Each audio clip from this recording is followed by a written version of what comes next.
ਸਤਿ ਸ਼੍ਰੀ ਅਕਾਲ ਜੀ। ਪੰਜਾਬੀ ਰੇਡੀਓ ਤੇ ਪੰਜਾਬੀ ਟੀਵੀ USA ਵੇਖ ਸੁਣ ਰਹੇ ਸਾਰੇ ਸਰੋਤਿਆਂ ਦਾ ਬਹੁਤ-ਬਹੁਤ ਸਵਾਗਤ ਹੈ ਪ੍ਰੋਗਰਾਮ ਖਬਰ ਤੇ ਨਜ਼ਰ ਦੇ ਵਿੱਚ।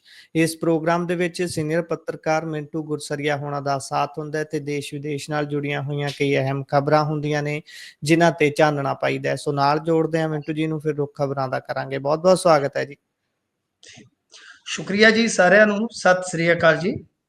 ਸਤਿ ਸ਼੍ਰੀ ਅਕਾਲ ਜੀ। ਸੋ ਸਭ ਤੋਂ ਪਹਿਲਾਂ ਕਰਦੇ ਚੱਲੀਏ ਅੱਜ ਦੇ ਪ੍ਰੋਗਰਾਮ ਦੇ ਸਪਾਂਸਰਸ ਦਾ ਧੰਨਵਾਦ, ਫਿਰ ਰੁੱਖ ਖਬਰਾਂ ਦਾ ਕਰਾਂਗੇ। ਖਾਲਸਾ ਇੰਸ਼ੋਰੈਂਸ ਲੰਬੇ ਸਮੇਂ ਤੋਂ ਇੰਸ਼ੋਰੈਂਸ ਦੇ ਖੇਤਰ ਦੇ ਵਿੱਚ ਸੇਵਾਵਾਂ ਨਿਭਾ ਰਹੇ ਨੇ। ਨੰਬਰ ਹੈ 4082722500। ਟਿਰਕਿਆਣਾ ਇਮੀਗ੍ਰੇਸ਼ਨ ਲਾ ਫਰਮ। ਜੇ ਟਿਰਕਿਆਣਾ ਹੁਣਾਂ ਨਾਲ ਸੰਪਰਕ ਕਰ ਸਕਦੇ ਹੋ ਜੇਕਰ ਇਮੀਗ੍ਰੇਸ਼ਨ ਬਾਬਤ ਕਿਸੇ ਤਰ੍ਹਾਂ ਦੀ ਸਲਾਹ ਕਰਨੀ ਹੈ। Krishan Dhanota Yuba City. Baljinder Singh Nijjar Woodland. GN lube ਵਾਲੇ ਟਰੱਕ ਵਾਸ਼ ਕਰਦੇ ਨੇ, ਆਇਲ ਚੇਂਜ ਕਰਦੇ ਨੇ, 에ਅਰ ਬ੍ਰੇਕਸ ਦਾ ਕੰਮ ਤਸੱਲੀ ਬਖਸ਼ ਕਰਦੇ ਨੇ। ਤੁਸੀਂ ਇਹਨਾਂ ਦੇ ਕੋਲੋਂ ਨਵੇਂ ਪੁਰਾਣੇ ਟਾਇਰ ਵੀ ਖਰੀਦ ਸਕਦੇ ਹੋ। ਲੋਕੇਸ਼ਨ ਸੈਂਟਾਨੇਲਾ ਦੇ ਵਿੱਚ ਹੈ। ਨਿੰਮਾ ਸਹੋਤਾ ਹੋਣਾ ਦਾ ਨੰਬਰ ਤੁਹਾਡੇ ਨਾਲ ਸਾਂਝਾ ਕਰ ਲੈਂਦੇ ਆ 209 277 0113। Jaswinder Singh Nagra Roseville. Avtar Singh Sangha Yuba City. Baldev Singh Kang Yuba City. ਬਹੁਤ ਬਹੁਤ ਧੰਨਵਾਦ ਹੈ ਇਹਨਾਂ ਸਪਾਂਸਰਸ ਦਾ। ਤੇ ਹੁਣ ਰੁਕ ਕਰਦੇ ਹਾਂ ਜੀ ਖਬਰਾਂ ਦਾ। ਸਭ ਤੋਂ ਪਹਿਲਾਂ ਖਬਰ ਤੇ ਪਾਇਓ ਚਾਨਣਾ ਮਿੰਟੂ ਜੀ ਕਿ ਅੱਜ ਘੱਲੂਘਾਰਾ ਦਿਹਾੜਾ ਮਨਾਇਆ ਗਿਆ ਹੈ। ਸਾਰਾ ਦਿਨ ਕਿਵੇਂ ਦਾ ਰਿਹਾ, ਕਿਵੇਂ ਦੀਆਂ ਘਟਨਾਵਾਂ ਵਾਪਰੀਆਂ ਤੇ ਦਰਬਾਰ ਸਾਹਿਬ ਉਧਰ ਅਕਾਲ ਤਖਤ ਸਾਹਿਬ ਤੇ ਕੀ ਘਟਨਾਕ੍ਰਮ ਰਹੇ ਜੀ? ਦੇਖੋ, ਗੱਲ ਇਹ ਆ ਕਿ ਮੇਰੇ ਖਿਆਲ ਦੇ ਨਾਲ ਸਭ ਤੋਂ ਵੱਡੀ ਗੱਲ ਜਿਹੜੀ ਸੀਗੀ ਕਿ ਜੋ ਇੱਕ ਤੌਖਲਾ ਸੀ, ਇੱਕ ਧੁੜਕੂ ਸੀਗਾ ਕਿ ਸ਼ਾਇਦ ਇੱਕ ਟਕਰਾਓ ਹੋ ਸਕਦਾ ਹੈ ਜਾਂ ਕਹਿ ਲਓ ਕਿ ਆਪਸ ਦੇ ਵਿੱਚ ਭਰਾ ਮਾਰੂ ਜੰਗ ਜਿਹੜੀ ਹੈ ਉਹ ਦੇਖਣ ਨੂੰ ਮਿਲ ਸਕਦੀ ਹੈ। ਐਸੀ ਕੋਈ ਚੀਜ਼ ਵਾਪਰੀ ਨਹੀਂ ਹੈ। ਸਭ ਤੋਂ ਵੱਡੀ ਖਬਰ ਇਹੋ ਹੀ ਬਣ ਜਾਂਦੀ ਹੈ। ਠੀਕ ਹੈ ਨਾ ਜੀ ਜੀ। ਤਾਂ ਮਤਲਬ ਕਿ ਇਹ ਵੈਸੇ ਵੀ ਆਪਾਂ ਨੂੰ ਪਤਾ ਹੈ ਕਿ ਇਹਨਾਂ ਦਿਨਾਂ ਦੇ ਵਿੱਚ ਜਾਂ ਖਾਸ ਤੌਰ ਤੇ ਇਸ ਦਿਨ ਇੱਕ ਰੋਹ ਵੀ ਹੁੰਦਾ ਹੈ, ਇੱਕ ਕਸਕ ਵੀ ਹੁੰਦੀ ਹੈ, ਚੀਸ ਵੀ ਹੁੰਦੀ ਹੈ, ਸਭ ਕੁਝ ਹੁੰਦਾ ਹੈ। ਜੀ ਇਸ ਮੌਕੇ ਤੇ ਕੁਝ ਨਾਅਰੇਬਾਜ਼ੀ ਵਗੈਰਾ ਜਾਂ ਇਹ ਸਭ ਕੁਝ ਆਪਾਂ ਦੇਖਦੇ ਹਾਂ। ਅੰਮ੍ਰਿਤਸਰ ਬੰਦ ਦੇਖਦੇ ਹਾਂ। ਮੈਂ ਕੱਲ ਵੀ ਤੁਹਾਨੂੰ ਕਿਹਾ ਸੀਗਾ ਕਿ ਇਹ ਸਾਲ ਦਰ ਸਾਲ ਇਦਾਂ ਹੀ ਚੱਲਦਾ ਹੈ। ਤਾਂ ਮੋਟੇ ਤੌਰ ਤੇ ਅੱਜ ਇਹੋ ਗੱਲ ਵੇਖਣ ਵਾਲੀ ਸੀਗੀ ਕਿ ਕੀ ਕੋਈ ਟਕਰਾਓ ਤੇ ਨਹੀਂ ਹੋਏਗਾ। ਤਾਂ ਐਸਾ ਕੁਝ ਵਾਪਰਿਆ ਨਹੀਂ ਹੈ। ਤਾਂ ਗੱਲ ਇਹ ਆ ਕਿ ਜੇ ਆਪਾਂ ਵੇਖੀਏ ਤਾਂ ਅੱਜ ਧਿਆਨ ਸਿੰਘ ਮੰਡ ਨੂੰ ਆਉਣ ਤੋਂ ਰੋਕਿਆ ਗਿਆ। ਸਿਮਰਨਜੀਤ ਸਿੰਘ ਮਾਨ ਆਏ ਨੇ। ਇਹ ਵੱਡੀ ਗੱਲ ਆ। ਇਹ ਬੜੀ ਇੰਟਰਸਟਿੰਗ ਗੱਲ ਹੈ। ਮੈਂ ਤੁਹਾਨੂੰ ਅੱਗੇ ਵੀ ਦੱਸਿਆ ਸੀਗਾ ਕਿ ਸ਼ਾਇਦ ਸਿਮਰਨਜੀਤ ਸਿੰਘ ਮਾਨ ਹੋਰਾਂ ਦੇ ਨਾਲ ਨਜ਼ਦੀਕੀਆਂ ਵੱਧ ਰਹੀਆਂ ਨੇ। ਅਤੇ ਇਸ ਤੋਂ ਇਲਾਵਾ ਜੇ ਤੁਸੀਂ ਵੇਖੋਗੇ ਤਾਂ ਜਿਹੜੀ ਮਤਲਬ ਕਿ ਬਾਬਾ ਹਰਨਾਮ ਸਿੰਘ ਧੁਮਾ ਹੋਰਾਂ ਦੇ ਨਾਲ ਹਰਜਿੰਦਰ ਸਿੰਘ ਧਾਮੀ ਹੋਰਾਂ ਦੀ ਮੁਲਾਕਾਤ ਹੋਈ ਸੀ, ਕਿਤੇ ਨਾ ਕਿਤੇ ਉਹਦੇ ਵਿੱਚ ਵੀ ਗੁਰਪ੍ਰੀਤ ਸਿੰਘ ਜੀ ਮੈਨੂੰ ਲੱਗਦਾ ਹੈ ਕਿ ਕੁਛ ਨਾ ਕੁਛ ਵਿਚਾਲੜਾ ਰਸਤਾ ਕੱਢਿਆ ਗਿਆ। ਜੀ ਜਿਵੇਂ ਅੱਜ ਆਪਾਂ ਸੰਦੇਸ਼ ਦੇਖਿਆ ਜਥੇਦਾਰ ਸਾਹਿਬ ਦਾ।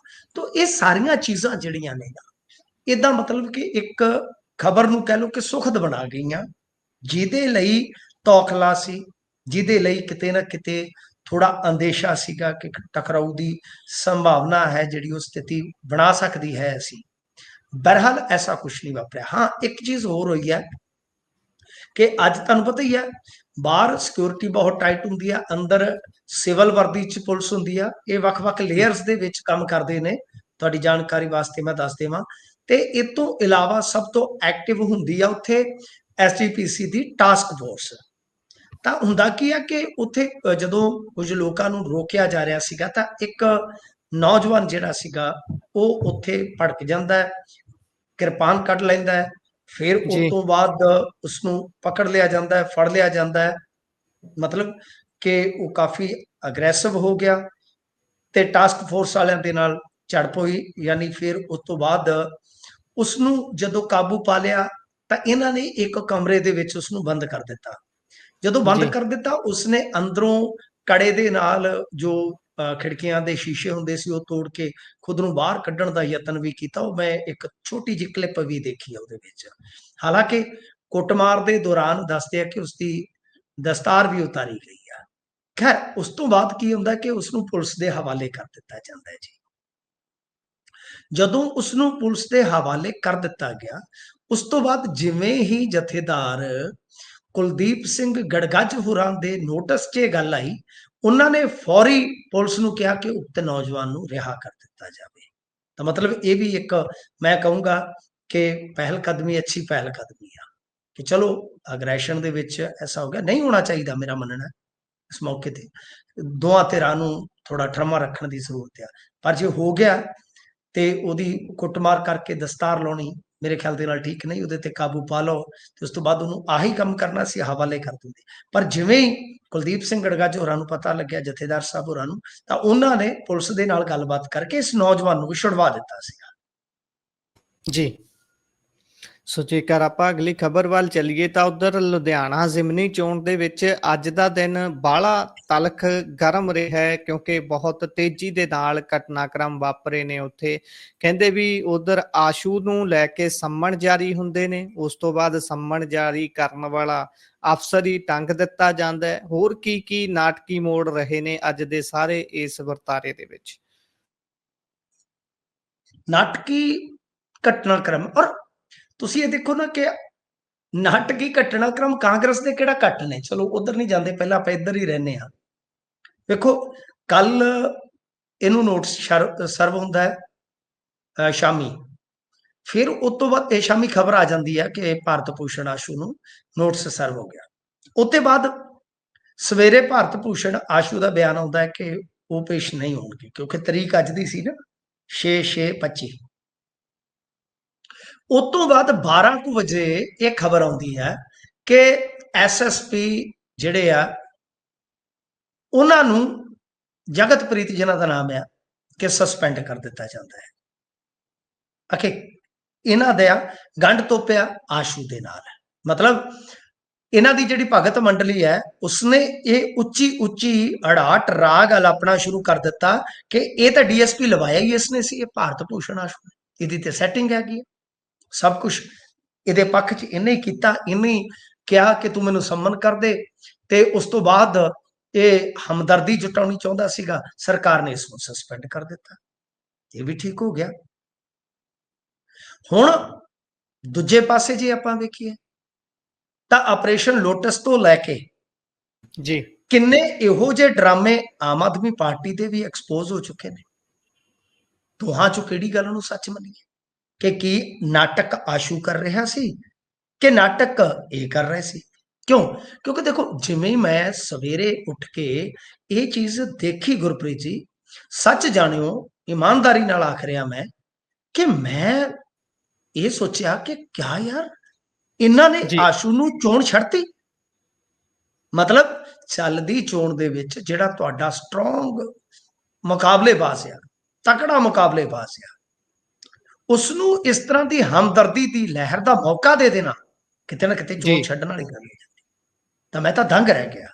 ਉਸ ਤੋਂ ਬਾਅਦ ਇਹਨਾਂ ਨੂੰ ਵੀ ਪਤਾ ਲੱਗ ਗਿਆ, ਤੁਹਾਨੂੰ ਪਤਾ ਹੀ ਹੈ, ਸਿੱਧੇ ਤੌਰ ਤੇ ਰਿਐਕਸ਼ਨ ਆਉਣੇ ਸ਼ੁਰੂ ਹੋ ਗਏ ਸੋਸ਼ਲ ਮੀਡੀਆ ਤੇ ਕਿ ਹਾਂ ਹੁਣ ਬਸ ਹੋ ਗਈ, ਹੁਣ ਹਾਰ ਸਾਹਮਣੇ ਦਿਖਣ ਲੱਗ ਗਈ।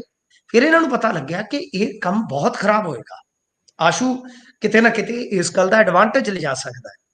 ਫਿਰ ਇਹ ਸਭ ਕੁਝ ਵਾਪਰਦਾ ਹੈ।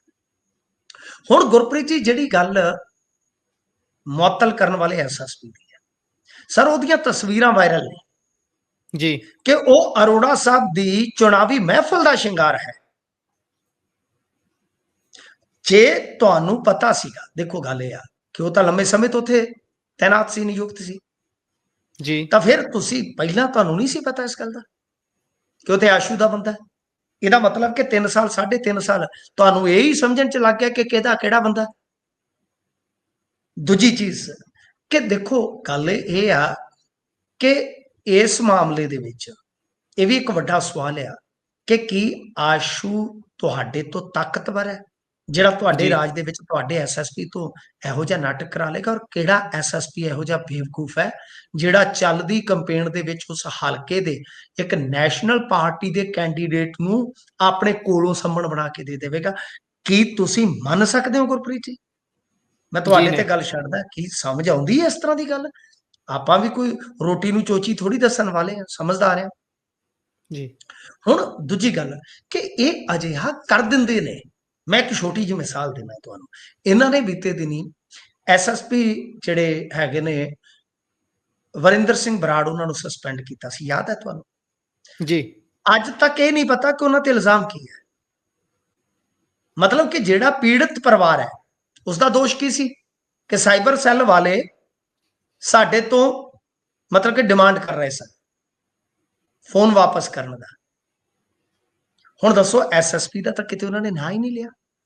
जी हुण मन लो इस लिहाज नाल कि हेठां थाणेदार जां कोई मुंशी सैटिंग करी जांदा है तां तुसीं SSP सस्पेंड कर दिओगे, तां जे मान लो कल नूं कोई MLA फड़िया जांदा है तां इहदा मतलब है कि मुख मंत्री नूं भी फिर कढ देना चाहीदा। मतलब बड़ी अजीब परिस्थिति है ना साहब, जी जी बहुत अजीब परिस्थिति है। ते गल इह है कि हुण इन्हां ने दूजा SSP सस्पेंड कर दिता विदिन फ्यू डेज। ਤਾਂ ਇਹਦਾ ਮਤਲਬ ਇੱਕ ਇਹ ਵੀ ਨਿਕਲਦਾ ਹੁੰਦਾ ਕਿਉਂਕਿ ਅਸੀਂ ਚਾਰ ਕੁ ਸਰਕਾਰਾਂ 'ਚ ਕੰਮ ਕਰ ਚੁੱਕੇ ਹਾਂ ਲਗਭਗ। ਜੀ ਤੇ ਸਾਡਾ ਇਹ ਤਜਰਬਾ ਹੈ ਕਿ ਜੇ ਤੁਸੀਂ ਇੱਕ ਅੱਧ ਹੋਰ ਕਦਮ ਇਸ ਤਰ੍ਹਾਂ ਦਾ ਚੱਕ ਲਿਆ ਨਾ ਐਕਸਟ੍ਰੀਮ। ਹੁਣ ਵਰਿੰਦਰ ਸਿੰਘ ਬਰਾੜ ਨੂੰ ਸਸਪੈਂਡ ਕਰਨ ਦਾ ਅਸਲ ਕਾਰਨ ਮੈਂ ਤੁਹਾਨੂੰ ਦੱਸ ਦੇਣਾ। ਅਸਲ ਕਾਰਨ ਜੀ ਸੀ ਕਿ ਮਾਨ ਫੈਮਿਲੀ ਤੇ ਇੱਕ ਹੋਰ ਪਰਚਾ ਕਰਵਾਉਣਾ ਸੀਗਾ, ਉਹ ਕਰ ਨਹੀਂ ਸੀ ਰਹੇ। ਤਾਂ ਇੱਕ ਇਹਨਾਂ ਦਾ ਨੇਤਾ ਜਿਹੜਾ ਸੀਗਾ ਉਹ ਦਿੱਲੀ ਦਰਬਾਰ ਜਾ ਕੇ ਤੇ ਪੁੱਠੀਆਂ ਸਿੱਧੀਆਂ ਗੱਲਾਂ ਕਰ ਆਇਆ। ਬਸ ਉਹਨਾਂ ਨੇ ਮਤਲਬ ਕਿ ਸਾਰਾ ਕੁਝ ਇੱਥੇ ਕਿਹਾ ਕਿ ਭਾਈ ਤੁਸੀਂ ਕਰੋ ਤਾਂ ਫਿਰ ਤੁਹਾਡੇ ਸਾਹਮਣੇ ਹੈ। ਉਹ ਸਭ ਕੁਝ ਬਹਾਨਾ ਤੇ ਫਿਰ ਬਣ ਹੀ ਜਾਂਦਾ ਹੁੰਦਾ ਨਾ। ਗੁਰਪ੍ਰੀਤ ਜੀ ਤੁਹਾਨੂੰ ਫਸਾਉਣਾ ਹੋਵੇ ਨਾ ਸਰਕਾਰ ਨੇ ਕੱਲ ਨੂੰ ਫਸਾ ਜੀ ਸਕਦੇ ਆ। ਸਾਡੇ ਅੱਜ ਡੋਜ਼ੀਅਰ ਬਣਾਏ ਇਹਨਾਂ ਨੇ, ਆ 5-7 ਹੂੰ ਜਣਿਆਂ ਦੇ ਡੋਜ਼ੀਅਰ ਬਣਾਏ ਇਹਨਾਂ ਨੇ। ਜਿਵੇਂ ਅਸੀਂ ਜੀ ਅੱਤਵਾਦੀ ਹੁੰਨੇ ਆ ਨਾ, ਬ੍ਰੇਕਿੰਗ ਨਿਊਜ਼ ਦੇ ਦੇਣਾ ਤੁਹਾਨੂੰ। ਡੋਜ਼ੀਅਰ ਬਣਾਏ ਆ ਜਿਵੇਂ ਅਸੀਂ ਅੱਤਵਾਦੀ ਆ ਇਸ ਮੁਲਕ 'ਚ। ਤਾਂ ਮਤਲਬ ਗੱਲ ਇਹ ਆ ਕਿ ਜੇ ਕਿਸੇ ਨੂੰ ਫਸਾਉਣਾ ਹੋਵੇ ਨਾ ਤੇ ਬਿੰਦ 'ਚ ਫਸਾ ਲੈਂਦੇ ਆ। ਜੇ ਕਿਸੇ ਅਫਸਰ ਨੂੰ ਰਗੜਨਾ ਹੀ ਹੋਵੇ, ਮੈਂ ਅਫਸਰ ਦੀ ਗੱਲ ਕਰ ਰਿਹਾ ਕਿ ਕਿਸੇ ਨੂੰ ਫਸਾਉਣਾ ਹੋਵੇ, ਕਿਸੇ ਬੰਦੇ ਨੂੰ ਅਫਸਰਸ਼ਾਹੀ ਦੇ ਵਿੱਚੋਂ, ਤਾਂ ਕਿਤੇ ਨਾ ਕਿਤੇ ਰਗੜ ਹੀ ਦਿੱਤਾ ਜਾਂਦਾ। ਬਹਾਨਾ ਜੀ ਬਣ ਜੀ ਗਿਆ ਜੀ। ਤਾਂ ਮੇਰੇ ਕਹਿਣ ਦਾ ਮਤਲਬ ਹੈ ਕਿ 2 SSP ਦੀ ਸਸਪੈਂਸ਼ਨ ਇਹਨਾਂ ਨੂੰ ਆਉਣ ਵਾਲੇ ਸਮੇਂ 'ਚ ਮਹਿੰਗੀ ਪੈ ਸਕਦੀ ਹੈ ਕਿਉਂਕਿ ਪੁਲਿਸ ਲੌਬੀ ਅੰਦਰ ਖਾਤੇ ਇਕੱਠੀ ਹੋ ਜਾਏਗੀ। ਇਸ ਤੋਂ ਜੀ ਇਲਾਵਾ ਜਿਹੜੀ ਬਿਊਰੋਕ੍ਰੇਸੀ ਆ ਆਉਣ ਵਾਲੇ ਸਮੇਂ 'ਚ ਜਦੋਂ ਕੁਝ ਮਹੀਨੇ ਰਹਿ ਗਏ ਤੁਸੀਂ ਫੈਸਲੇ ਲਓਗੇ, ਜੇ ਉਹ ਸਹੀ ਢੰਗ ਨਾਲ ਐਗਜ਼ੀਕਿਊਟ ਹੀ ਨਹੀਂ ਕਰੇਗੀ ਅੱਗੇ। ਐਗਜ਼ੀਕਿਊਟਿਵ ਤੇ ਪਾਵਰ ਉਹ ਹੈ ਨਾ, ਜੀ ਜੀ ਫਿਰ ਕੀ ਕਰੋਗੇ।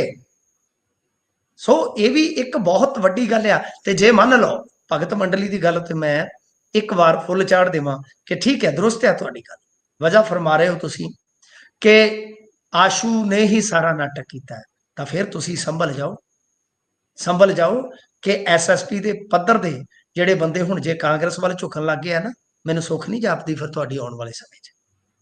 ਹੂੰ ਜੀ ਇਹ ਬੜੀ ਗੁੰਝਲਦਾਰ ਇਹ ਗੱਲ ਹੈ। ਸੋ ਦੇਖੋ ਕੀ ਬਣਦਾ ਹੈ। ਅੱਗੇ ਚੱਲੀਏ ਤਾਂ ਉਧਰ 19 ਨਵੀਆਂ ਅਰਬਨ ਸਟੇਟ ਬਣਨਗੀਆਂ ਜੀ ਕਹਿੰਦੇ। ਹਾਂਜੀ ਦੇਖੋ ਗੱਲ ਇਹ ਆ ਕਿ ਅਰਬਨ ਸਟੇਟਾਂ ਤੇ ਇਹਨਾਂ ਨੇ ਕਹਿ ਦਿੱਤਾ ਹੈ ਕਿ 19 ਹੋਰ ਬਣਾ ਦਿੱਤੀਆਂ ਜਾਣਗੀਆਂ। ਤੁਸੀਂ ਦੇਖੋ ਥੋੜਾ ਜਿਹਾ ਪਿੱਛੇ ਜਾਓ, ਸਤੰਬਰ ਅਕਤੂਬਰ ਦਾ ਡਾਟਾ ਚੱਕ ਲਓ, ਫਿਰ ਜੀ ਉਤੋਂ ਲੈ ਕੇ ਹੁਣ ਤੱਕ। ਇੱਕ ਤੇ ਇਹਨਾਂ ਨੇ ਬਹੁਤ ਧੜੱਲੇ ਨਾਲ ਪ੍ਰਾਪਰਟੀ ਸੇਲ ਕੀਤੀ ਆ, ਠੀਕ ਹੈ ਨਾ ਜੀ। ਜੀ ਸ਼ਹਿਰੀ ਜ਼ਮੀਨ ਜਿਹੜੀ ਹੈ ਨਾ ਸੇਲ ਕੀਤੀ ਆ। ਮਤਲਬ ਕਿ ਜਿਹੜੀਆਂ ਤੁਹਾਨੂੰ ਪਤਾ ਹੀ ਹੈ ਕੁਝ ਅਥਾਰਟੀਆਂ ਹੁੰਦੀਆਂ, ਜਿਵੇਂ ਇੱਥੇ ਸਾਡੇ ਬਠਿੰਡਾ ਡਿਵੈਲਪਮੈਂਟ ਅਥਾਰਟੀ ਹੈ, ਇਦਾਂ ਦੀਆਂ ਜਾਇਦਾਦਾਂ ਵਿੱਚ ਹੀ ਆ। ਠੀਕ ਹੈ ਜੀ, ਉਹ ਤੁਸੀਂ ਵੀ ਝਾਤ ਮਾਰ ਲੈਣਾ। ਤੇ ਉਹਨਾਂ ਜੀ ਦਾ ਲਗਭਗ ਜਿਹੜਾ ਮੁੱਲ ਹੈ ਉਹ ਇਹਨਾਂ ਨੇ ਵਟਿਆ 5 ਤੋਂ 6 ਹਜ਼ਾਰ ਕਰੋੜ, ਜਾਂ ਮੇਰਾ ਇੱਕ ਅੰਦਾਜ਼ਾ ਹੈ, ਰਫਲੀ ਕਹਿ ਰਿਹਾ। ਠੀਕ ਹੈ ਜੀ, ਉਸ ਤੋਂ ਬਾਅਦ ਹੋਰ ਪੈਸਾ ਪਾਉਣ ਦੀ ਚਾਹਤ ਦੇ ਵਿੱਚ ਫਿਰ ਆਉਂਦਾ ਹੈ ਵਾਰਾ ਬਾਈ ਮੋਹਾਲੀ 에ਅਰਪੋਰਟ ਦੇ ਨੇੜੇ 3 ਸੈਕਟਰ ਕੱਟਣ ਦਾ। ਠੀਕ ਹੈ ਜੀ, ਉਸ ਜੀ ਤੋਂ ਬਾਅਦ ਕਿਉਂਕਿ ਉਸ ਨੂੰ ਭਰਪੂਰ ਹੁੰਗਾਰਾ ਮਿਲ ਜਾਂਦਾ ਹੈ, ਉਹਦੇ ਵਿੱਚ ਇਹਨਾਂ ਨੂੰ 16-1700 ਕਰੋੜ ਰੁਪਈਆ, ਸਾਡਾ ਅੰਦਾਜ਼ਾ ਹੈ, ਕੈਲਕੂਲੇਸ਼ਨ ਹੈ ਕਿ ਉਹ ਇਹਨਾਂ ਨੂੰ ਸੁੱਕਾ ਬਣ ਜਾਣਾ ਸਰਕਾਰ। ਠੀਕ ਹੈ ਜੀ, ਤੇ ਉਸ ਤੋਂ ਬਾਅਦ ਇਹਨਾਂ ਨੂੰ ਫਾਰਮੂਲਾ ਜਿਹੜਾ ਰਾਸ ਆ ਗਿਆ ਲੈਂਡ ਪੂਲਿੰਗ ਸਕੀਮ ਦਾ, ਜੀ ਉਹਨੂੰ ਹੁਣ ਨੋਟੀਫਾਈਡ ਕਰ ਦਿੱਤਾ ਤੁਹਾਡੇ ਸਾਹਮਣੇ। ਇਸ ਵਾਸਤੇ ਇਹਨਾਂ ਨੇ 19 ਨਾਲ ਦੀ ਨਾਲ ਉਹਨੂੰ ਨੋਟੀਫਾਈਡ ਕੀਤਾ, ਨਾਲ ਦੀ ਨਾਲ ਕਹਿ ਦਿੱਤਾ ਕਿ ਅਸੀਂ 19 ਹੋਰ ਇਸ ਤਰ੍ਹਾਂ ਦੀਆਂ ਜਿਹੜੀਆਂ ਭਾਈ ਸਟੇਟਾਂ ਬਣਾਵਾਂਗੇ। ਚਲੋ ਠੀਕ ਹੈ। ਹੁਣ ਇੱਕ ਬੜਾ ਬੁਨਿਆਦੀ ਸਵਾਲ ਆ ਕਿ ਅੱਜ ਤੁਸੀਂ ਅਜੀਤ ਅਖਬਾਰ ਦੇ ਕਈ ਪੰਨੇ ਭਰੇ ਵੇਖੇ ਹੋਣੇ, ਜਿਹਦੇ ਵਿੱਚ ਖਸਰਾ ਨੰਬਰ ਤੱਕ ਜਿਹੜਾ ਉਹ ਪਾ ਦਿੱਤਾ ਕਿ ਆ ਜਿਹੜੇ ਕਿਸਾਨ ਆ ਉਹ ਲੈਂਡ ਪੂਲਿੰਗ ਸਕੀਮ ਤਹਿਤ ਆ ਸਕਦੇ ਆ। ਠੀਕ ਹੈ ਨਾ ਜੀ। ਸੋ ਦੈਟ ਹੁਣ ਜਦ ਇਹ ਚੀਜ਼ਾਂ ਨੂੰ ਆਪਾਂ ਧਿਆਨ ਨਾਲ ਦੇਖਦੇ ਆ ਗੁਰਪ੍ਰੀਤ ਜੀ, ਤਾਂ ਇਹ ਆਪਣੇ ਆਪ ਦੇ ਵਿੱਚ ਇੱਕ ਬੜਾ ਵੱਡਾ ਸਵਾਲ ਪੈਦਾ ਕਰਦਾ। ਮੈਂ ਇਹ ਆਪਣੇ ਪੇਜ ਤੇ ਪਾਇਆ ਹੋਇਆ, ਜੇ ਤੁਸੀਂ ਝਾਤ ਮਾਰੋਗੇ ਸਾਰੀ ਕੈਲਕੂਲੇਸ਼ਨ ਕਰਕੇ ਕਿ ਕਿਸ ਜੀ ਤਰ੍ਹਾਂ ਜੇ 24 ਲੱਖ ਕਿੱਲੇ ਨੂੰ ਤੁਸੀਂ ਡਿਵੈਲਪ ਕਰ ਦਿੰਦੇ ਹੋ, 24,000 ਕਿੱਲੇ ਨੂੰ, ਮਾਫ ਕਰਨਾ, ਜੀ 24,000 ਕਿੱਲੇ ਨੂੰ ਡਿਵੈਲਪ ਕਰੋਗੇ। ਇੱਕ ਇੱਕ ਮੈਂ ਮਤਲਬ ਕਿ ਉਹਦਾ ਲਘੁੱਤਮ ਕੱਢ ਕੇ ਦਿੱਤਾ ਪਿਆ ਗਜਾਂ ਦਾ, ਐਵਰੇਜ ਗਜ, ਐਵਰੇਜ ਫੈਮਿਲੀ, ਠੀਕ ਹੈ ਨਾ ਜੀ, ਐਵਰੇਜ ਵਰਗ ਗਜ ਪਲਾਟ ਉਹਦੇ ਵਿੱਚ ਇੰਨੇ ਪਰਿਵਾਰ ਰਹਿ ਸਕਦੇ ਆ। ਤਾਂ ਲਗਭਗ ਤੁਹਾਨੂੰ 7.25 ਲੱਖ ਆਬਾਦੀ ਚਾਹੀਦੀ ਆ ਉਹਨਾਂ 24,000 ਕਿੱਲਿਆਂ ਵਾਸਤੇ। ਤੇ ਜੀ ਇਹਨਾਂ ਅਰਬਨ ਸਟੇਟਾਂ ਦੇ ਵਾਸਤੇ ਉਹ ਅੱਡ ਤੋਂ ਆ, ਕਿਉਂਕਿ ਇਹਦੇ ਵਿੱਚ ਵੀ ਤੁਸੀਂ ਪਟਿਆਲੇ ਜਿਵੇਂ 1150 ਕਿੱਲੇ 'ਚ, ਸੰਗਰੂਰ 568 ਕਿੱਲਿਆਂ 'ਚ, ਬਰਨਾਲੇ 317 ਕਿੱਲਿਆਂ 'ਚ।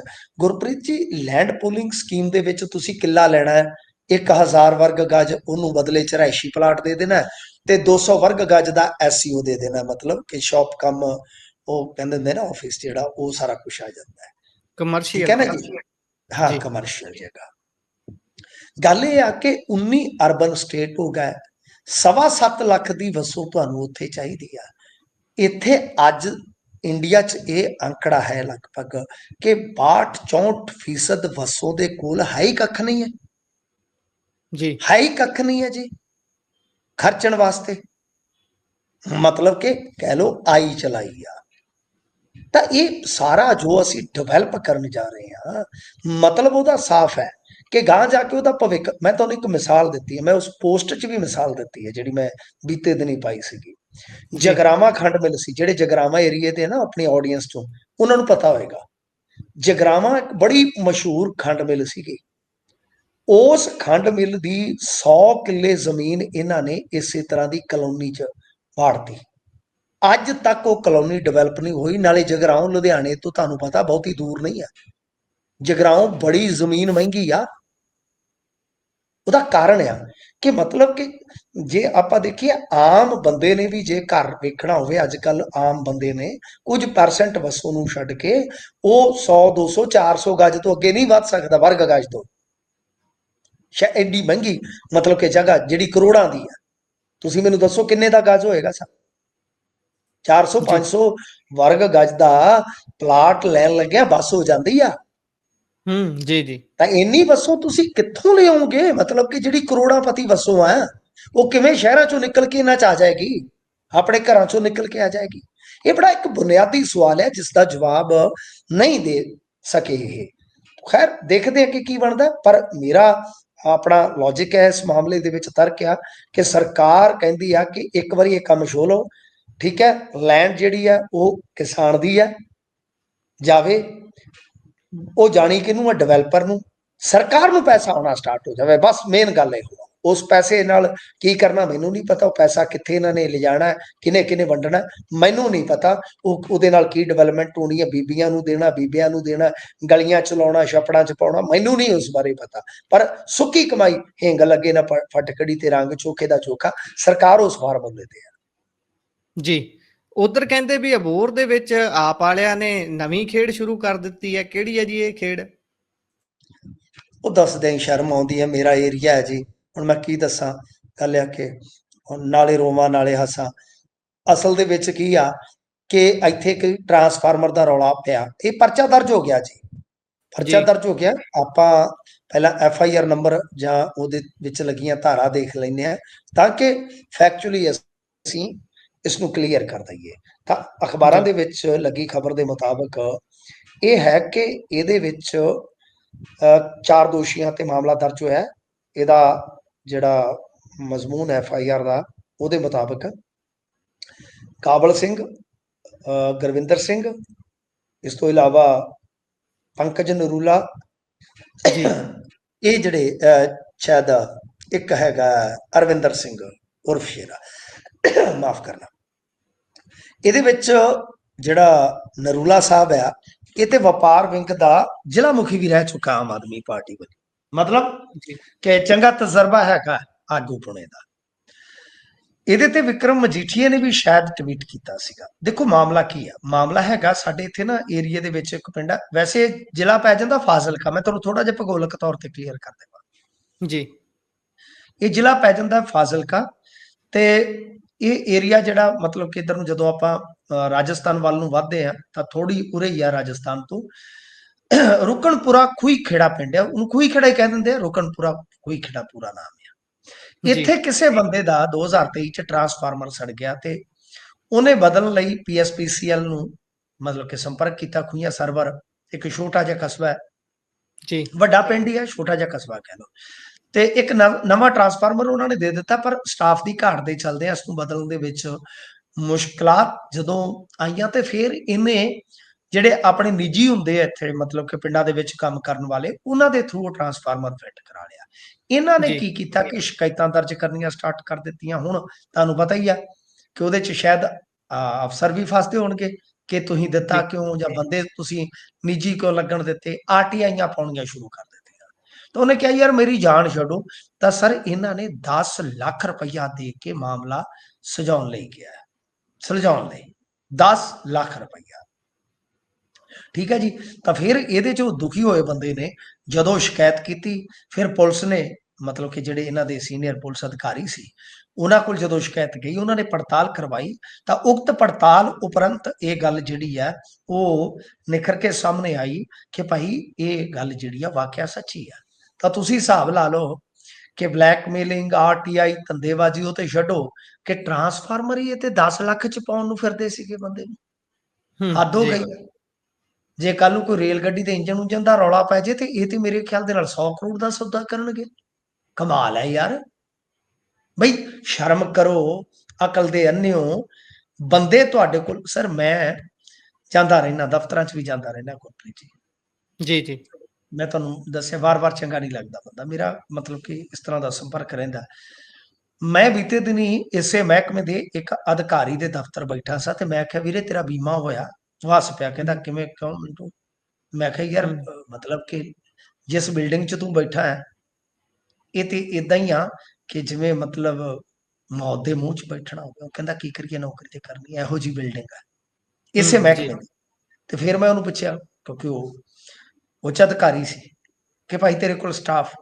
ਉਹਨੇ ਆਖਿਆ ਮਿੰਟੂ ਐ ਸਮਝ ਲਾ ਕਿ ਮੈਨੂੰ 15 ਜੀ ਚਾਹੀਦੇ ਹੋਣ ਤੇ 5 ਨੇ ਮੇਰੇ ਕੋਲ। ਜੀ ਲਾਈਨਮੈਨ ਮੈਨੂੰ ਲੱਗਦਾ ਕਿ ਉਹਨੇ ਦੱਸਿਆ ਸੀਗਾ ਕਿ ਮੇਰੇ ਕੋਲ 40 ਹੋਣੇ ਚਾਹੀਦੇ ਆ ਤੇ ਉਹ ਲਾ ਲਾ ਵੀ 15 ਨੇ। ਆਹ ਹਾਲ ਹੈ ਸਾਹਿਬ, ਆਹ ਹਾਲ ਹੈ ਸੈਂਕਸ਼ਨ ਪੋਸਟਾਂ ਦੇ ਮੁਕਾਬਲੇ ਜੀ ਭਰੀਆਂ ਪੋਸਟਾਂ ਦਾ। ਤੇ ਮੈਂ ਕਿਹਾ ਜੀ ਸ਼ਹਿਰ 'ਚ ਹੁਣ ਬਿਜਲੀ ਲਾਸ ਕੀ ਆ? ਕਹਿੰਦਾ 25% ਬਿਜਲੀ ਲਾਸ। ਬਿਜਲੀ ਲਾਸ ਦਾ ਮਤਲਬ ਚੋਰੀ, ਜੀ ਜਿਹਦਾ ਕੋਈ ਬਿੱਲ ਨਹੀਂ, ਕੋਈ ਅਤਾ ਨਹੀਂ, ਕੋਈ ਪਤਾ ਨਹੀਂ ਹੈ। ਤਾਂ ਤੁਸੀਂ ਹਿਸਾਬ ਲਾ ਲਓ ਇਹੋ ਜਿਹੀ ਹਾਲਤ ਆ ਕਿ ਨਿਕੰਮਿਓ ਤੁਸੀਂ ਇਹਨਾਂ ਕਮੀਆਂ ਨੂੰ ਸਗੋਂ ਦੂਰ ਕਰਵਾਓ, ਆਗੂ ਜੇ, ਤੇ ਤੁਸੀਂ ਜੀ ਦੂਜਿਆਂ ਨੂੰ ਮੁੱਛਣ ਪੈ ਗਏ। ਬੜੀ ਸ਼ਰਮਨਾਕ ਗੱਲ ਆ, ਬੜੀਆਂ ਕਮੀਨੀਆਂ ਜਿਹੀਆਂ ਹਰਕਤਾਂ ਤੇ ਉਤਰੇ ਨੇ ਕੁਝ ਲੋਕ। ਜੀ ਸੋ ਕੀ ਕਹਿ ਸਕਦੇ ਆ ਅਜਿਹੇ ਲੋਕਾਂ ਲਈ? ਜਿੱਦਾਂ ਤੁਸੀਂ ਕਿਹਾ ਵੀ ਇਹ ਤਾਂ ਰੇਲ ਗੱਡੀ ਦਾ ਵੀ ਸੌਦਾ ਮਾਰ ਸਕਦੇ ਨੇ, ਪਰ ਚਲੋ ਅੱਗੇ ਚੱਲੀਏ। ਉਧਰ ਆਮ ਆਦਮੀ ਪਾਰਟੀ ਦੇ ਸਟਾਰ ਪ੍ਰਚਾਰਕਾਂ ਦੀ ਲਿਸਟ ਸੂਚੀ ਅੱਜ ਜਾਰੀ ਹੋਈ। ਥੋੜੇ ਸਮੇਂ ਬਾਅਦ ਹੀ ਰੌਲਾ ਪੈ ਗਿਆ, ਫਿਰ ਸੂਚੀ ਦੁਬਾਰਾ ਕਹਿੰਦੇ ਸ਼ਫਲ ਹੋ ਕੇ ਆਈ। ਤੇ ਇਹ ਸੂਚੀ ਦੇ ਵਿੱਚ ਗੜਬੜ ਕੀ ਹੈ ਜੀ? ਅੱਛਾ ਦੁਬਾਰਾ ਆ ਗਈ ਆ? ਤੁਸੀਂ ਝਾਤ ਮਾਰਨਾ, ਮੈਨੂੰ ਤੇ ਉਹ ਪੁਰਾਣੀ ਦਾ ਹੀ ਪਤਾ ਹੈ ਜਿਹੜੀ ਪਹਿਲਾਂ ਆਈ ਆ। ਅੱਛਾ ਨਵੀਂ ਵੀ ਭੇਜਤੀ ਹੈ ਨਾ? ਜੀ ਜੀ ਮੇਰੇ ਖਿਆਲ ਦੇ ਨਾਲ ਗੜਬੜ ਜਿੱਥੇ ਹੋਈ ਆ ਕਿਉਂਕਿ ਕੱਲ ਜਿਹੜੀ ਇਹਨਾਂ ਨੇ ਦੇਰ ਸ਼ਾਮ ਸੂਚੀ ਜਾਰੀ ਕੀਤੀ ਉਹਨੂੰ ਗੌਰ ਨਾਲ ਵੇਖੋਗੇ ਤਾਂ ਪਹਿਲੇ ਜੀ ਨੰਬਰ ਤੇ ਕੇਜਰੀਵਾਲ ਸਾਹਿਬ ਨੇ। ਜੀ ਉਹ ਤੇ ਚਲੋ ਸਮਝਿਆ ਜਾ ਸਕਦਾ ਪਾਰਟੀ ਦੇ ਸੁਪਰੀਮੋ ਨੇ, ਤੇ ਕਮਾਲ ਦੀ ਜੀ ਗੱਲ ਹੈ ਦੂਜੇ ਨੰਬਰ ਤੇ ਸਿਸੋਦੀਆ ਸਾਹਿਬ ਨੇ ਜਿਹੜੇ ਸਿਰਫ ਪੰਜਾਬ ਮਾਮਲਿਆਂ ਦੇ ਇੰਚਾਰਜ ਨੇ, ਤੇ ਤੀਸਰੇ ਨੰਬਰ ਤੇ ਨੇ ਮਾਨ ਪੰਜਾਬੀਆਂ ਦੇ ਸ਼ਾਨੇ ਸਤੌਜ, ਹੂੰ ਇਨਕਲਾਬੀ ਸ਼ਖਸੀਅਤ ਭਗਵੰਤ ਸਿੰਘ ਮਾਨ ਤੀਜੇ ਨੰਬਰ ਤੇ। ਜੀ ਸਰ ਅਸੀਂ ਤੇ ਉਹ ਪੀਸੀ ਕਦੇ ਭੁੱਲ ਸਕਦੇ? ਮੇਰਾ ਤਾਂ ਖੂਨ ਖੌਲ ਗਿਆ ਸੀ ਜਿੱਦਣ ਪੂਣੀ ਮਾਰ ਕੇ ਸਿਸੋਦੀਆ ਨੇ ਸਾਡਾ ਮੁੱਖ ਮੰਤਰੀ ਪਿੱਛੇ ਧੱਕਤਾ ਸੀ, ਯਾਦ ਹੈ ਤੁਹਾਨੂੰ? ਜੀ ਸੱਚਮੁੱਚ ਗੁਰਪ੍ਰੀਤ ਜੀ ਮੇਰਾ ਖੂਨ ਖੋਲਿਆ ਉਦੋਂ ਕਿ ਯਾਰ ਸਾਡੀ ਇੰਨੀ ਬੇਇੱਜ਼ਤੀ ਹੈ ਯਾਰ, ਅਸੀਂ ਕਰ ਕੁਛ ਨਹੀਂ ਸਕਦੇ, ਕਰ ਕੁਛ ਨਹੀਂ ਸਕਦੇ। ਤਾਂ ਮਤਲਬ ਕਿ ਸਿੱਧੇ ਤੌਰ ਤੇ ਚਲੋ ਠੀਕ ਹੈ ਪਾਰਟੀ ਸੁਪਰੀਮੋ ਦੇ ਹੋਣ ਦੇ ਨਾਤੇ ਆਪਾਂ ਕਹਿ ਸਕਦੇ ਹਾਂ ਕਿ ਤੁਸੀਂ ਰਿਸਪੈਕਟ ਦੇ ਸਕਦੇ ਹੋ। ਯਾਰ ਸਿਸੋਦੀਆ ਕੀ ਆ? ਜੀ ਜੀ ਪੰਜਾਬ ਦੀ ਚੋਣ ਦੇ ਵਿੱਚ ਸਿਸੋਦੀਆ ਕੀ ਚੀਜ਼ ਹੈ, ਸਮਝ ਤੋਂ ਪਰੇ ਹੈ। ਤਾਂ ਖੈਰ ਜੋ ਵੀ ਹੋ ਰਿਹਾ, ਮੈਨੂੰ ਨਹੀਂ ਪਤਾ ਇਹਨਾਂ ਨੂੰ ਕੋਈ ਹਿਲਜੁਲ ਜਿਹੜੀ ਆ ਉਹਦਾ ਸਾਹਮਣਾ ਕਰਨਾ ਪਏਗਾ ਕਿ ਨਹੀਂ। ਪਰ ਕੁਝ ਖਬਰਾਂ ਜਿਹੜੀਆਂ ਨੇ ਉਹ ਹੁਣ ਸੋਸ਼ਲ ਮੀਡੀਆ ਤੇ ਤੈਰ ਰਹੀਆਂ ਨੇ ਕਿ ਬਈ ਇਹਨਾਂ ਦੇ ਵਲੰਟੀਅਰ ਜਿਹੜੇ ਆ, ਕੁਝ ਵਲੰਟੀਅਰ ਜਿਹੜੇ ਆ, ਉਹ ਹੁਣ ਦੁਖੀ ਹੋ ਗਏ ਇਹਨਾਂ ਚੀਜ਼ਾਂ ਤੋਂ। ਕਿਉਂਕਿ ਜੇ ਆਪਾਂ ਦੇਖੀਏ ਤਾਂ ਕਾਫੀ ਚੱਕਰ ਚੱਲਣ ਡਿਆ। ਜਿਵੇਂ ਉਹ ਜੀ ਪ੍ਰਦੂਸ਼ਣ ਕੰਟਰੋਲ ਬੋਰਡ ਵਾਲੀ ਬੀਬੀ ਆ, ਦੱਸਦੇ ਕੋਈ ਉਹ ਤੇ ਨੇਮ ਪਲੇਟ ਨਹੀਂ ਲਾ ਰਹੀ ਆਪਣੇ ਦਫ਼ਤਰ ਦੇ ਅੱਗੇ, ਜਾ ਵੀ ਜੀ ਨਹੀਂ ਰਹੀ, ਸ਼ਾਇਦ ਘੱਟ ਹੀ ਬਾਹਰ ਨਿਕਲ ਰਹੀ ਆ। ਤਾਂ ਮਤਲਬ ਕਿ ਕੁਝ ਚੀਜ਼ਾਂ ਚੱਲ ਪਈਆਂ ਨੇ, ਕੁਝ ਚੀਜ਼ਾਂ ਚੱਲ ਪਈਆਂ ਨੇ। ਹੋ ਸਕਦਾ ਆਉਣ ਵਾਲੇ ਦਿਨਾਂ ਦੇ ਵਿੱਚ ਕੁਝ ਐਮਐਲਏ ਆਪਣਾ ਦਮ ਘੁੱਟਦਾ ਮਹਿਸੂਸ ਕਰਦੇ ਹੋਣ। ਇੱਕ ਨਾ ਦ੍ਰਿਸ਼ਮ ਫਿਲਮ ਤੁਸੀਂ ਵੇਖੀ ਹੋਣੀ ਸ਼ਾਇਦ ਅਜੇ ਦੇਖਣ ਦੀ, ਉਹਦੇ ਵਿੱਚ ਨਾ ਇੱਕ ਬੜਾ ਘੈਂਟ ਗਾਣਾ, ਗੁੱਟਤਾ ਹੈ ਜੀ ਦਮ ਦਮ ਦਮ ਗੁੱਟਤਾ ਹੈ ਦਮ। ਤਾਂ ਇੱਥੇ ਕਈਆਂ ਨੂੰ ਫਿਰ ਉਹ ਮਹਿਸੂਸ ਹੋਣਾ ਸ਼ੁਰੂ ਹੋ ਜਾਏਗਾ। ਕਿਉਂ? ਕਿਉਂਕਿ ਸਵਾਲ ਫਿਊਚਰ ਦਾ ਹੁੰਦਾ ਹੈ, ਸਵਾਲ ਕਈ ਵਾਰ ਪਾਰਟੀ ਦਾ ਹੋ ਜਾਂਦਾ ਹੈ। ਤਾਂ ਮੈਨੂੰ ਲੱਗਦਾ ਹੈ ਕਿ ਇਹ ਨਿੱਕੀਆਂ ਚੀਜ਼ਾਂ ਨਹੀਂ ਹੈਗੀਆਂ, ਇਹ ਬਹੁਤ ਵੱਡੀਆਂ ਚੀਜ਼ਾਂ ਨੇ ਗੁਰਪ੍ਰੀਤ ਜੀ, ਬਹੁਤ ਵੱਡੀਆਂ ਚੀਜ਼ਾਂ ਨੇ। ਇਹਨਾਂ ਦੇ ਖਿਲਾਰੇ ਵੀ ਵੱਡੇ ਹੋਣਗੇ, ਇਹਨਾਂ ਦੇ ਨਤੀਜੇ ਵੀ ਵੱਡੇ ਹੋਣਗੇ, ਤੁਸੀਂ ਦੇਖਦੇ ਰਹਿਣਾ। ਜੀ ਸੋ ਵੇਖਾਂਗੇ ਬਣਦਾ ਕੀ ਹੈ। ਤੇ ਉਧਰ ਨਸ਼ੇ ਵਾਲਿਆਂ ਨੂੰ ਹੁਣ ਗੋਦ ਲੈਣਗੇ ਕਹਿੰਦੇ ਪੁਲਿਸੀਏ। ਆਹੋ ਪਹਿਲਾਂ ਸੜਕਾਂ ਦਾ ਕਿਹਾ ਸੀ ਨਾ ਇਹਨਾਂ ਨੇ ਕਿ ਬਈ ਅਫਸਰ ਜਿਹੜੇ ਆ ਉਹ ਗੋਦ ਸੜਕਾਂ ਲੈਣਗੇ। ਜੀ ਜੀ ਇਹ ਗੋਦ ਲੈਣ ਦਾ ਫਾਰਮੂਲਾ ਸ਼ਾਇਦ ਦਿੱਲੀ ਤੋਂ ਹੀ ਆਇਆ, ਕਿਉਂਕਿ ਉਹਨਾਂ ਨੇ ਸਾਡਾ ਸਾਰਾ ਕੈਬਨਿਟ ਹੀ ਗੋਦ ਲੈ ਰੱਖਿਆ ਸਮੇਤ ਮੁੱਖ ਮੰਤਰੀ। ਕਮਾਲ ਦੀ ਗੱਲ ਆ। ਅੱਛਾ, ਤੇ ਅਸੀਂ ਵੀ ਕਿਹੜੇ ਘਾਟੇ ਆ ਕਿ ਅਸੀਂ ਵੀ ਉਹ ਇੱਕ ਤਰ੍ਹਾਂ ਨਾਲ ਬੇਰੁਜ਼ਗਾਰ ਗੋਦ ਹੀ ਲਏ ਹੋਏ ਆ ਕੁਛ। ਗੱਲ ਜਿਹੜੀ ਆ ਉਹ ਇਹ ਆ ਕਿ ਹੁਣ ਗੁਰਪ੍ਰੀਤ ਜੀ ਖਬਰ ਸੁਣਨ ਨੂੰ ਮਿਲਦੀ ਆ ਕਿ ਪੰਜਾਬ ਪੁਲਿਸ ਨੇ ਜੀ ਇੱਕ ਪ੍ਰੋਗਰਾਮ ਉਲੀਕਿਆ ਕਿ ਡੀਜੀਪੀ ਜੀ ਤੋਂ ਲੈ ਕੇ ਕਾਂਸਟੇਬਲ ਤੱਕ ਇੱਕ ਇੱਕ ਨਸ਼ਾ ਪੀੜਤ ਗੋਦ ਲਿਆ ਜਾਏਗਾ। ਪਹਿਲੀ ਗੱਲ ਤੇ ਇਹ ਸ਼ਬਦ ਹੀ ਬੜਾ ਅਜੀਬ ਹੈ ਜੀ। ਗੋਦ ਜੀ ਲੈਣ ਦਾ ਮਤਲਬ ਹੁੰਦਾ ਹੈ ਕਿਸੇ ਨੂੰ ਤੁਸੀਂ ਸਪੁੱਤਰ ਮੰਨ ਲੈਣਾ। ਹਮ, ਸੜਕ ਗੋਦ ਲੈਣ ਦਾ ਮਤਲਬ ਕੀ ਹੁੰਦਾ ਬਈ? ਕਮਾਲ ਹੈ। ਕਦੇ ਕਹਿੰਦੇ ਸਕੂਲ ਗੋਦ ਲੈਣੇ ਆ, ਹੱਦ ਹੋ ਗਈ ਹੈ। ਗੋਦ ਆ ਕਿ ਬਈ ਇਹ ਕੋਈ ਬੜਾ ਵੱਡਾ ਪਹਾੜ ਆ ਜਿਹਦੇ ਤੇ ਖੱਗ ਕੇ ਰੱਖ ਲੋਗੇ ਇਹ ਚੀਜ਼, ਹੱਦ ਆ। ਜੀ ਜੀ ਗੋਦ ਲੈਣਾ ਸ਼ਬਦ ਇਹ ਹੁੰਦਾ ਹੈ ਕਿ ਤੁਸੀਂ ਕਿਸੇ ਧੀ ਨੂੰ ਪੁੱਤ ਨੂੰ ਅਪਣਾ ਰਹੇ ਹੋ ਬਤੌਰ ਆਪਣੀ ਔਲਾਦ। ਇਹ ਬਹੁਤ ਵੱਡਾ ਸ਼ਬਦ ਹੈ, ਬਹੁਤ ਪਵਿੱਤਰ ਸ਼ਬਦ ਹੈ ਗੁਰਪ੍ਰੀਤ ਜੀ। ਜੀ ਜੀ ਇਸ ਸ਼ਬਦ ਪਿੱਛੇ ਫਿਰ ਜ਼ਿੰਦਗੀ ਦਾਅ ਤੇ ਲੱਗ ਜਾਂਦੀ ਹੈ। ਯਾਨੀ ਤੁਸੀਂ ਆਪਣਾ ਮਤਲਬ ਕਿ ਕਿਸੇ ਨੂੰ ਧੀ ਜਾਂ ਪੁੱਤ ਮੰਨਦੇ ਹੋ, ਫਿਰ ਧਰਮ ਬਣਦਾ ਤੁਹਾਡਾ ਉਸਨੂੰ ਪਾਲਣਾ ਪੋਸ਼ਣਾ, ਚੰਗੀ ਸਿੱਖਿਆ ਦੇਣੀ, ਚੰਗਾ ਇਨਸਾਨ ਬਣਾਉਣਾ। ਕਿੱਡੀ ਵੱਡੀ ਗੱਲ ਹੈ ਨਾ। ਹੁਣ ਚਲੋ ਠੀਕ ਹੈ, ਆਪਾਂ ਉਹਨਾਂ ਨੂੰ ਮੰਨ ਲਈਓ ਬੱਚੇ ਆ ਸਾਡੇ, ਗੋਦ ਆ ਗਏ, ਠੀਕ ਆ ਗਏ। ਹੁਣ ਗਾਂ ਜਿਹੜੇ ਸਾਡੇ ਕਾਂਸਟੇਬਲ ਆ, ਚਲੋ ਦਫ਼ਤਰਾਂ 'ਚ ਬੈਠੇ ਤੇ ਸੱਦ ਲਿਆ ਕਰਨਗੇ ਇੱਕ ਜਾਣੇ ਨੂੰ, ਉੱਥੇ ਬਿਠਾਈ ਰੱਖਿਆ ਕਰਨਗੇ। ਪਤਾ ਨਹੀਂ ਉਹਨੂੰ ਕਹਿਣ ਵਾਹ ਪਾਣੀ ਫੜਾ ਹੋਇਆ ਉਹ ਕਰ ਬਹੁ ਕਰ, ਉਹ ਵਿਚਾਰਾ ਹੈ ਇਹਨਾਂ ਦੇ ਹੁਕਮ ਦਾ ਤਾਬੇਦਾਰ ਬਣਿਆ ਰਹੇ। ਪਰ ਇੱਕ ਜਿਹੜਾ ਕਾਂਸਟੇਬਲ ਹੈ ਜਿਹੜਾ ਲਗਾਤਾਰ 24 ਘੰਟੇ 48 ਘੰਟੇ ਡਿਊਟੀ ਕਰਦਾ, ਉਹ ਇੱਕ ਬੰਦੇ ਨੂੰ ਗੋਦ ਲੈ ਕੇ ਕੀ ਕਰੇਗਾ ਦੱਸੋ? ਕਿ ਉਹਦੀਆਂ ਲੱਤਾਂ ਘੁੱਟੇਗਾ ਜਦੋਂ ਉਹਨੂੰ ਤੋੜ ਲੱਗੀ? ਜੀ ਕੀ ਤੋੜ ਤੋਂ ਬਾਅਦ ਉਹ ਉਹਦੀ ਕਾਉਂਸਲਿੰਗ ਕਰਿਆ ਕਰੇਗਾ, ਜਿਹਨੂੰ ਖੁਦ ਦਿਮਾਗੀ ਰੈਸਟ ਦੀ ਜ਼ਰੂਰਤ ਹੁੰਦੀ ਹੈ?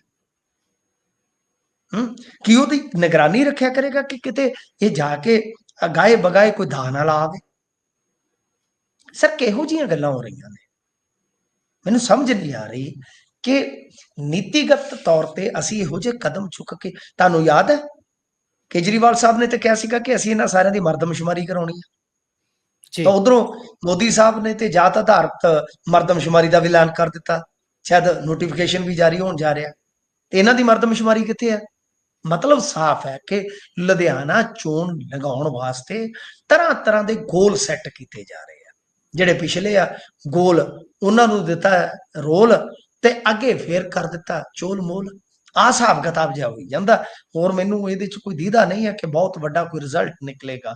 ਉਲਟਾ ਇਹ ਹੋਣਾ ਹੈ ਕਿ ਇਹ ਜਿਹੜੇ ਹੋਣੇ ਆ ਇਹ ਮਤਲਬ ਕਿ ਇਸ ਤਰ੍ਹਾਂ ਦੇ ਬੰਦੇ ਵੀ ਕਈ ਵਾਰ ਹੁੰਦਾ ਹੈ। ਮੈਂ ਤੁਹਾਨੂੰ ਇੱਕ ਛੋਟਾ ਜਿਹਾ ਕਿੱਸਾ ਸੁਣਾ ਦਿੰਦਾ ਕਿ ਕਈ ਵਾਰ ਫਿਰ ਉਹ ਫੋਟੋ ਤੇ ਆ ਜਾਂਦਾ ਕੰਮ ਕਿ ਫੋਟੋ ਖਿੱਚ ਕੇ ਪਾਓ ਵੀ ਗਰੁੱਪਾਂ 'ਚ ਤੁਸੀਂ ਕਿਹੜਾ ਲਿਆਂਦਾ ਬੰਦਾ। ਉਹ ਲੱਭਣਗੇ ਕੋਈ ਮਾਲਠਾਲ ਵਾਲਾ ਮੇਰੇ ਵਰਗਾ, ਠੀਕ ਹੈ, ਗਰੀਬ, ਉਹਦੇ ਖਿਚਾ ਕੇ ਫੋਟੋ ਲਓ ਜੀ ਆ ਇੱਥੇ ਅੱਜ ਆ ਫਲਾਣਾ ਸਿੰਘ ਕਾਂਸਟੇਬਲ ਜਿਹੜਾ ਉਹ ਗੋਦ ਲੈ ਬੱਚੇ ਨੂੰ ਲੈ ਕੇ ਪਾਰਕ 'ਚ ਘੁੰਮ ਰਿਹਾ ਸੀਗਾ ਜੀ, ਜੈ ਹਿੰਦ।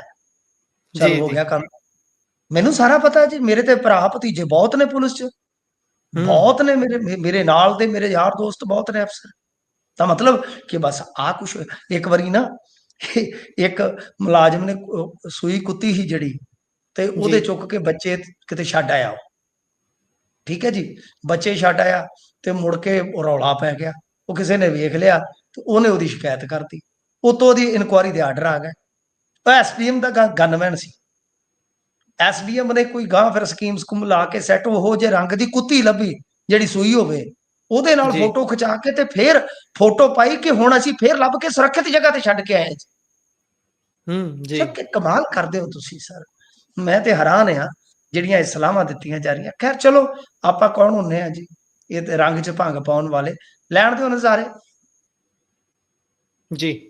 ਸੋ ਅਗਲੀ ਖਬਰ ਤੇ ਜੇਕਰ ਚੱਲੀਏ ਤਾਂ ਉਧਰ ਕਹਿੰਦੇ ਸਟਾਰਲਿੰਕ ਨੂੰ ਇੰਡੀਆ 'ਚ ਆਫੀਸ਼ੀਅਲੀ ਐਂਟਰੀ ਕਰਨ ਦੇ ਲਈ ਸਾਰੀਆਂ ਮਨਜ਼ੂਰੀਆਂ ਮਿਲ ਗਈਆਂ ਨੇ। ਦੋਵੇਂ ਯਾਰ ਤਾਂ ਮਿੱਤਰਾਂ 'ਚ ਖੜਕ ਪਈ ਹਨਾ। ਜੀ, ਸਭ ਜੀ, ਸੁਣ ਕੇ ਜਾਈ ਸਰਦਾਰਾ। ਉਧਰ ਖੜਕ ਪਈ ਆ ਤੇ ਇਧਰੋਂ ਕਹਿ ਲੋ ਕਿ ਬਈ ਲਾਟਰੀ ਖੁੱਲ ਗਈ। ਉਹ ਤਾਂ ਐ ਲੜ ਰਹੇ ਸੀ ਦੋਨੇ ਜਿੱਦਾਂ ਆਪਾਂ ਵੇਂਦੇ ਹੁੰਦੇ ਨਾ, ਮਤਲਬ ਕਿ ਉਹ ਸਟੂਡੈਂਟ ਜਿਹੜੇ ਆ ਉਹ ਕਰਦੇ ਯਾਰ ਜੀ, ਮੇਰੇ ਕਰਕੇ ਆ, ਮੇਰੇ ਕਰਕੇ ਤੂੰ ਪਾਸ ਹੋਇਆ, ਜੇ ਮੈਂ ਨਾ ਤੈਨੂੰ ਨਕਲ ਮਰਵਾਉਂਦਾ। ਤੇ ਉਹ ਕਹਿੰਦਾ ਓਏ ਗੱਲ ਸੁਣ, ਕਹਿੰਦਾ ਕਿ ਗਾਈਡ ਤਾਂ ਮੇਰੀ ਸੀਗੀ ਜਿਹਦੇ ਨਾਲ ਤੂੰ ਪੜਿਆ ਸੀ।